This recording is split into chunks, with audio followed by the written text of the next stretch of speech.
Bueno, primeramente muy buenos días, buenas tardes o buenas noches. En esta ocasión voy a explicar acerca de esta microestructura de entrenamiento deportivo. Bueno, el deporte que yo elegí en este caso es el atletismo. Este es un deporte que tiene un conjunto de disciplinas agrupadas en carreras, saltos, lanzamientos y pruebas combinadas. También están incluidos ahí lo que viene siendo la marcha, ¿no? Por lo que se caracteriza este deporte es porque es el arte de superar el rendimiento de los adversarios respecto a la velocidad, resistencia, distancia o incluso en la altura, ¿no? Ahora, respecto a las distancias de rendimiento, bueno, como al ser un deporte multidisciplinario, lo que vendría siendo diferentes, o bueno, lo que vendría trabajándose diferentes capacidades como la resistencia, velocidad y fuerza, tiene bastantes direcciones de rendimiento. Por ejemplo, estarían el aeróbico, el anaeróbico láctico, la rapidez, la técnica, el anaeróbico láctico, etcétera, ¿no? Pero para esta microestructura vamos a hacer mucho más enfoque a lo que vendría siendo la parte aeróbica con la capacidad de la resistencia, ¿no? Para ello vamos a evaluar este mesociclo de entrenamiento, la cual es un mesociclo precompetitivo, la cual se trabajaría en un periodo más específico, ¿no? Con el objetivo de moldear con mayor similitud posible el régimen de actividad que tendrán los atletas en el mesociclo competitivo, posibilitando las manifestaciones óptimas de sus aptitudes. Como pueden ver aquí en el cuadro, ya hemos planificado respecto a la velocidad, la resistencia y la fuerza, pero como habíamos dicho, vamos a dar mucho más enfoque a lo que viene siendo la resistencia, ¿no? Bien, al ser ya una etapa precompetitiva, las cargas tienen que ir disminuyendo poco a poco. ¿Para qué? Para que llegue a la etapa de competencia sin fatigas y con el mayor rendimiento posible, ¿no? Es por esa razón, por ejemplo, que en la primera semana se va a trabajar con un volumen alto, una intensidad moderada, una duración larga y un descanso corto.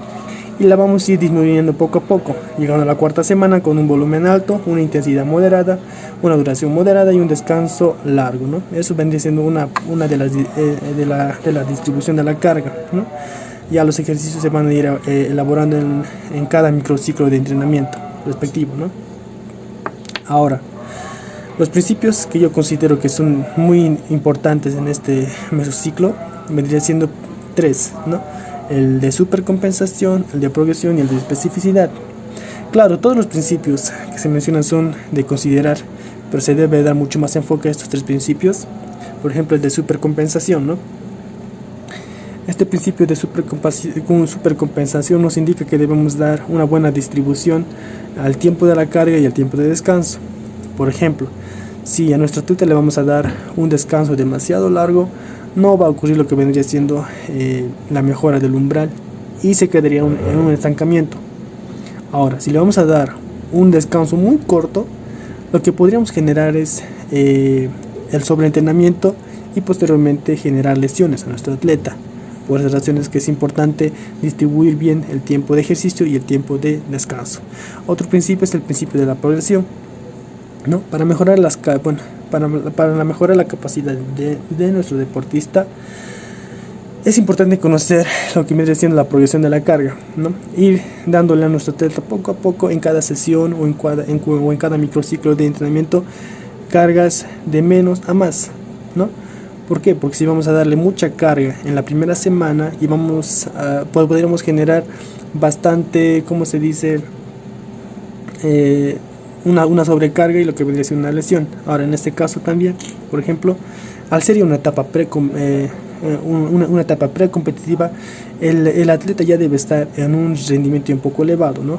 Entonces, de esta forma, tenemos que disminuir también las cargas poco a poco, de forma progresiva, ¿no? Es decir, la primera semana se le va a dar una carga muy alta y la vamos a ir disminuyendo poco a poco con el objetivo de tener a nuestro atleta en la etapa de competición en óptimas condiciones, ¿no? Y finalmente, el principio de la especificidad. Al ser ya una etapa precompetitiva, nuestro deportista ya tiene que estar con ejercicios, cargas específicas, ¿no? Esto con el objetivo ya de ir puliendo todas las técnicas precompetitivas de nuestro deportista, ¿verdad? Ahora, en cuanto a los componentes de la carga planificada, como ya habíamos dicho anteriormente, se va a trabajar la parte aeróbica, en la capacidad de la resistencia y con las cargas que están distribuidas ya en el mesociclo. Una vez que nosotros relacionemos todos estos componentes, lo que vamos a generar va a ser la velocidad aeróbica máxima, o también conocida la velocidad asociada al consumo de oxígeno, VO2, ¿no? La misma que se refiere a la velocidad mínima requerida para alcanzar el máximo consumo de oxígeno. Y se trata de un marcador que indica la velocidad mínima a la que un deportista alcanza el máximo de consumo de oxígeno, y es importante sobre todo en las pruebas de resistencia, como en este caso, ¿no? Y esto va a permitir que nuestro atleta o deportista mejore su eficiencia y se retrase la aparición de su velocidad máxima de oxígeno, y además poderlo relacionar con otros marcadores como la frecuencia cardíaca y los vatios, y esta eficiencia será mucho más exitosa, ¿no? Ahora bien, para hacer respecto a las pruebas de control de rendimiento, vamos a tomar en cuenta dos pruebas: la de 1600 metros, que es simplemente como vendría siendo 4 vueltas la pista atlética en el menor tiempo posible, ¿no? Esto va a trabajar mucho más a la resistencia, a la velocidad.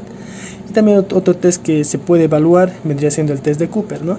Esta es una prueba que tiene como objetivo medir la capacidad aeróbica de media duración en base a la distancia máxima recorrida en un tiempo de 12 minutos, ¿no?